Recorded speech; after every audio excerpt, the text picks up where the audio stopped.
ഈശോമിശിഹായ്ക്ക് സ്തുതിയായിരിക്കട്ടെ. ആത്മീയ ഭോജ്യത്തിൽ നാം ഇന്ന് വിചിന്തനം ചെയ്യുന്നത് നമ്മളൊക്കെ മനസ്സിലാക്കിയിരിക്കേണ്ട വളരെ പ്രധാനപ്പെട്ട ഒരു വിഷയമാണ്.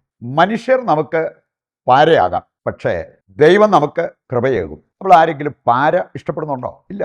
അങ്ങനെ ഇഷ്ടപ്പെടുന്നില്ലെങ്കിൽ പാര വരാതിരിക്കാനുള്ള വഴികൾ ദൈവത്തിൻ്റെ വചനം നമ്മളെ പഠിപ്പിക്കുന്നുണ്ട്, വിശുദ്ധർ പഠിപ്പിക്കുന്നുണ്ട്. ആ വഴിയെ നമ്മൾ സഞ്ചരിക്കാൻ തയ്യാറാകണം. വിശുദ്ധ അൽഫോൻസ, വിശുദ്ധ കൊച്ചു ത്രേസ്യ, ഇങ്ങനെയുള്ള ചില വിശുദ്ധരുടെ കാര്യം, അവർ പഠിപ്പിച്ചിരിക്കുന്ന കാര്യം ഒന്ന് മനസ്സിലാക്കുകയാണെങ്കിൽ അവർ പറയുന്നൊരു കാര്യമുണ്ട്. നിനക്ക് സഹനങ്ങൾ, ക്ലേശങ്ങൾ, ദുരിതങ്ങൾ ഇതെല്ലാം വരുമ്പോൾ നീ മനുഷ്യരുടെ അടുത്തേക്ക് ഓടി അവരോട് ഇത് പറഞ്ഞുകൊണ്ടിരിക്കുകയാണെങ്കിൽ അത് നിനക്ക് പാരയായി മാറാം. പക്ഷേ കർത്താവിൻ്റെ അടുത്തേക്ക് ഓടി അവിടെ ഇരുന്ന് ദൈവവുമായിട്ട് നിന്റെ വേദന പങ്കുവയ്ക്കുകയാണെങ്കിൽ, ദൈവത്തോട് പ്രാർത്ഥിക്കുകയാണെങ്കിൽ ദൈവം കൃപയേകും. പാര വേണോ കൃപ വേണോ? നമ്മളത് തീരുമാനിക്കേണ്ടത്. കിട്ടാനുള്ള വഴി ഏതാണ് എന്നുള്ളത് ഈ വിശുദ്ധരെല്ലാം കൃത്യമായിട്ട് നമ്മെ പഠിപ്പിക്കുന്നതും നമുക്ക് കാണാൻ പറ്റും. നമുക്ക് അതിൻ്റെ വെളിച്ചത്തിൽ ഏതാനും ചില കാര്യങ്ങൾ, കുറച്ച് വചനങ്ങൾ കൂടി ചേർത്ത് നമുക്ക് മനസ്സിലാക്കാൻ പരിശ്രമിക്കാം. പരാതി പരിഭവം പറച്ചിൽ അതൊരു ഗോലിയാത്താണ്. നമ്മൾ കാണുന്നുണ്ടല്ലോ, 1 സാമുവേൽ 17 അധ്യായം എടുക്കുമ്പോൾ ദാവീദും ഗോലിയാത്തും. ആ ഗോലിയാത്തിനെ കൊന്നു കഴിഞ്ഞപ്പോഴാണ് ഇസ്രായേൽക്കാർക്കിടയിൽ സമാധാനം വന്നത്.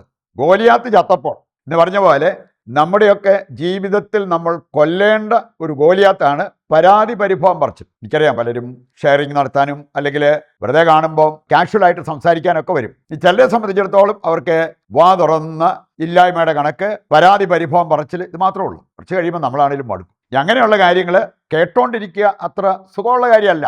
വേറെ ചിലർ ഇതിനേക്കാളൊക്കെ ദുരിതത്തിലൂടെ കടന്നു പോകുമ്പോഴും അവർ പറയുന്നത് സഹിക്കാവുന്നതൊക്കെ ഉള്ളൂ, ഇത്രയൊക്കെ വന്നുള്ളല്ലോ, അങ്ങനെ പറഞ്ഞ് വളരെ പോസിറ്റീവായിട്ട് അത് എടുക്കുന്നത് കാണാൻ പറ്റും. പരാതി പരിഭവം പറച്ചിൽ അതിങ്ങനെ നിരന്തരം നമ്മൾ ചെയ്തുകൊണ്ടിരുന്നാൽ അത് നമ്മുടെ കൃപ ചോർന്നു പോകുന്നതിന് കാരണമാകും. നമ്മുടെ ജീവിത സുഖം അത് ചോർത്തിക്കളയും എന്നുള്ളത് നാം തിരിച്ചറിയേണ്ട ഒരു കാര്യമാണ്. പുറപ്പാട് 16 അധ്യായം 12 മുതൽ വായിക്കുമ്പോൾ ഇസ്രായേൽക്കാർ അവർ നടത്തിയ പരാതി പരിഭവം. ഇനി അവരെ സംബന്ധിച്ചിടത്തോളം ദൈവം അവരുടെ കൂടെ നടക്കുന്നു. പകല് മേഘസ്തംഭമായിട്ട്, രാത്രി അഗ്നിസ്തംഭമായിട്ടൊക്കെ ദൈവം അവർക്ക് മുമ്പേ പോകുന്നു. ഇങ്ങനെയുള്ള അടയാളങ്ങളൊക്കെ കണ്ടവരാ, അത്ഭുതങ്ങൾ അവരുടെ കണ്ണുകൾ കൊണ്ട് നേരിട്ട് കണ്ടതാ. എന്നിട്ടും അവര് പരാതി പരിഭവം പറയുന്നത്. ഇനി അവര് പറയുന്നുണ്ട്, ഞങ്ങൾക്ക് ആവശ്യത്തിന് ഭക്ഷണമില്ല, വെള്ളം കുടിക്കാനില്ല, എന്തിനു ഞങ്ങളെ ഈ ഒരവസ്ഥയിലേക്ക് കൊണ്ടുവന്നു. അങ്ങനെ കൂടെ പരാതി പരിഭവം പറഞ്ഞുകൊണ്ടിരുന്ന ഒരവസ്ഥ. ജോബിന്റെ പുസ്തകം 9 അധ്യായം 27 എടുക്കുമ്പോൾ അവിടെ പറഞ്ഞിരിക്കുകയാണ്, പരാതി മറന്ന് വിഷാദഭാവം അകറ്റി പ്രസന്നതയോടെ നാം ജീവിക്കണം. അയ്യോ, ഇത് പഠിച്ചു കഴിഞ്ഞാൽ എന്ത് മനോഹരമായിരിക്കും നമ്മുടെ ജീവിതം. പരാതി പരിഭവം പറച്ചിൽ അതങ്ങോട്ട് വിടുക, മറക്കുക, വിഷാദഭാവം മാറ്റുക, എന്നിട്ട് പ്രസന്നതയോടെ നമ്മൾ ജീവിക്കണം. ചിലരെ കണ്ടു കഴിഞ്ഞാൽ മുഖത്ത് നല്ല പ്രസാദം, പക്ഷെ അവർക്ക് ജീവിതത്തിൽ പ്രശ്നങ്ങളില്ലാഞ്ഞിട്ടൊന്നുമല്ല. ഒരുപാട് നേറുന്ന പ്രശ്നങ്ങൾ, പ്രയാസങ്ങൾ അവർക്കുണ്ടാകാം. പക്ഷെ അത് എടുക്കേണ്ട പോലെ എടുക്കാൻ അവർ പഠിച്ചത് കൊണ്ട് പ്രസന്നവദനം അവർക്ക് നഷ്ടമാകുന്നില്ല. അത് യെശയ്യാ 43 അധ്യായം വായിക്കുമ്പോൾ അവിടെ പറഞ്ഞിട്ടുണ്ട്, നീ അഗ്നിയിലൂടെ നടക്കും, പക്ഷെ നിനക്ക് പൊള്ളലേൽക്കില്ല. നീ വെള്ളത്തിൽ വീഴും, വെള്ളം നിന്നെ മുക്കിക്കളയത്തില്ല. അങ്ങനെ ഒരു അനുഭവം ഉള്ളവരുടെ മുഖം വാടേണ്ട ഒരു കാര്യമില്ല. അതുകൊണ്ട് ആ ഒരു പ്രസന്ന വദനം അത് കാത്തു സൂക്ഷിച്ച് മുമ്പോട്ട് പോകാൻ സാധിക്കണമെങ്കിൽ നമുക്ക് പ്രാർത്ഥന വേണം, ദൈവാശ്രയത്വം വേണം. അങ്ങനെ ദൈവവുമായിട്ടുള്ള ആ ഒരു സ്നേഹബന്ധത്തിൽ നമ്മൾ ജീവിക്കണം. യെശയ്യാ 40:27 വചനം എടുത്താൽ അവിടെ കർത്താവ് തന്നെ സൂചിപ്പിക്കുന്ന ഒരു കാര്യമുണ്ട്. യാക്കോബേ, ഇസ്രായേലെ, എൻ്റെ അവകാശം ദൈവം കാണുന്നില്ല എന്ന് നീ പരാതി പറയുന്നത് എന്തുകൊണ്ട്? അവര് പരാതി പരിഭവം പറഞ്ഞു. എന്തുകൊണ്ടാണ് നീ ഇത് പറയുക?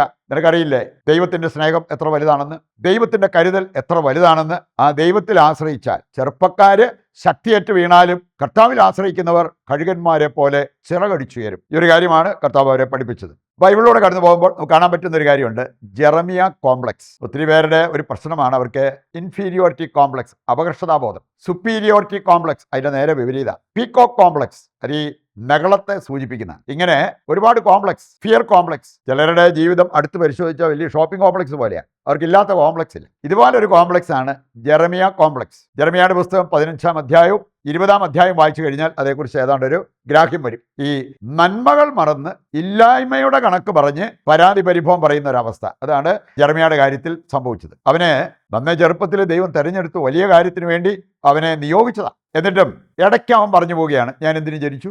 എൻ്റെ അമ്മയുടെ ഗർഭപാത്രത്തിൽ വെച്ച് ഞാനങ്ങ് മരിച്ചു പോയാൽ മതിയായിരുന്നു. ജനിച്ചു കഴിഞ്ഞിട്ടാണേലും എന്തെങ്കിലും വന്ന് ഞാൻ അങ്ങോട്ട് മരിച്ചു പോയാൽ മതിയായിരുന്നു. ഇങ്ങനെയെല്ലാം പരാതി പരിഭവം പറയുന്ന ജെറമിയായെ കാണാൻ പറ്റും. അതുകൊണ്ടാണ് അങ്ങനെ ഒരു കോംപ്ലക്സ്, അങ്ങനെ ഒരു പേര് തന്നെ അതിന് വന്നത്. ലൂക്കാ 15:11 മുതൽ വായിക്കുമ്പോൾ ദൂർത്തപുത്രനും അവൻ്റെ ജ്യേഷ്ഠ സഹോദരൻ അവൻ്റെ പരാതി പരിഭവം പറച്ചിൽ നമുക്ക് കേൾക്കാൻ പറ്റും. ഞാൻ ഇത്രയും നാളും നിങ്ങളുടെ കൂടെയായിരുന്നു, നിങ്ങൾ പറയണതെല്ലാം കേട്ടു, എന്നിട്ട് എനിക്ക് വേണ്ടി നിങ്ങൾ എന്ത് ചെയ്തു?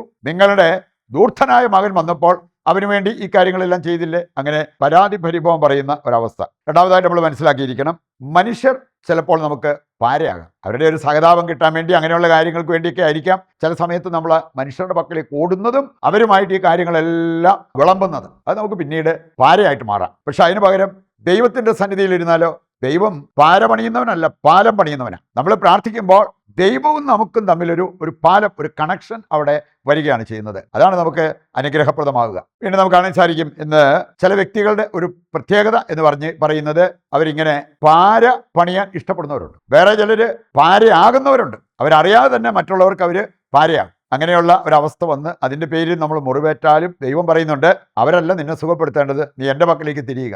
ജെറമ്യാ 30-ാം അധ്യായം 17 വചനങ്ങൾ വായിക്കുമ്പോൾ ഒരു കാര്യം കാണാൻ സാധിക്കും. 17 പറയാണ്, നീ മുറിവേറ്റ വ്യക്തിയാണോ, നീ എൻ്റെ പക്കലേക്ക് തിരിയുക, ഞാൻ നിന്റെ മുറിവ് ഉണക്കാം. അവസാനമായിട്ട് നമ്മൾ മനസ്സിലാക്കിയിരിക്കണം, സാത്താൻ എന്ന് പറയുന്നവൻ പാര പണിയാൻ സമർത്ഥനാണ്. അതുകൊണ്ട് നമ്മൾ അതീവ ജാഗ്രത പുലർത്തുന്നില്ലെങ്കിൽ അവൻ പാര പണിയും, നമ്മൾ അതിന് വശംവദരാവുകയും ചെയ്യും. ഉൽപ്പത്തി 3-ാം അധ്യായം ആദിമാതാപിതാക്കൾക്ക് പാര പണിത സാത്താനെ അവിടെ കാണാൻ പറ്റും. ജ്ഞാനം 2:23 മുതൽ വായിക്കുമ്പോൾ മനുഷ്യനെ ദൈവം അനശ്വരതയ്ക്ക് വേണ്ടി സൃഷ്ടിച്ചതാണ്. പക്ഷേ സാത്താൻ പാര പണിതു, അവനെ പാപത്തിലേക്ക് നയിക്കുകയും പാപത്തോടൊപ്പം മരണത്തിലേക്ക് തള്ളിവിടുകയും ചെയ്തു. ആ മനുഷ്യകുലത്തെ വീണ്ടെടുക്കാൻ വേണ്ടിയാണ് യേശുക്രിസ്തു രക്ഷകനായിട്ട് വന്നത്. സക്കറിയ 3:1 മുതൽ വായിക്കുമ്പോൾ ജോഷുവായിൽ കുറ്റം കണ്ടുപിടിക്കാൻ ഒരവസരം കാത്തിരിക്കുന്ന സാത്താനെ കാണാൻ പറ്റും. അവൻ അതിനുള്ള കാരണങ്ങളൊക്കെ കണ്ടുപിടിച്ച് വാദിച്ചുകൊണ്ടിരിക്കുന്ന ഒരു രംഗം. യൂദാസിന്റെ ലേഖനം എടുക്കുമ്പോൾ 9-ാമത്തെ വചനത്തിൽ നമ്മൾ കാണുന്നുണ്ട്, മോശയുടെ ശരീരത്തിന് വേണ്ടി തർക്കിച്ചുകൊണ്ടിരിക്കുന്ന സാത്താൻ. അതുകൊണ്ട് സാത്താൻ സമർത്ഥനാണ് പാരപണിയാൻ. അത് മനസ്സിലാക്കി നമ്മൾ ജാഗരൂകരായിട്ട് മുമ്പോട്ട് പോകുന്നെങ്കിൽ അതിൽ പെടാതിരിക്കാൻ നമുക്ക് സാധിക്കും. നമുക്ക് ആ ഒരു ആഗ്രഹത്തോടു കൂടി ചില തീരുമാനങ്ങളെടുത്ത് ദൈവസന്നിധിയിൽ പ്രാർത്ഥിക്കാം. ഇന്നിൻ്റെ എല്ലാ പ്രാർത്ഥനാ നിയോഗങ്ങളും കർത്താവിൻ്റെ കരങ്ങളിൽ ഏൽപ്പിച്ചുകൊണ്ട് ദിവ്യകാരുണ്യത്തിൻ്റെ ആശീർവാദവും നമുക്ക് സ്വീകരിക്കാം.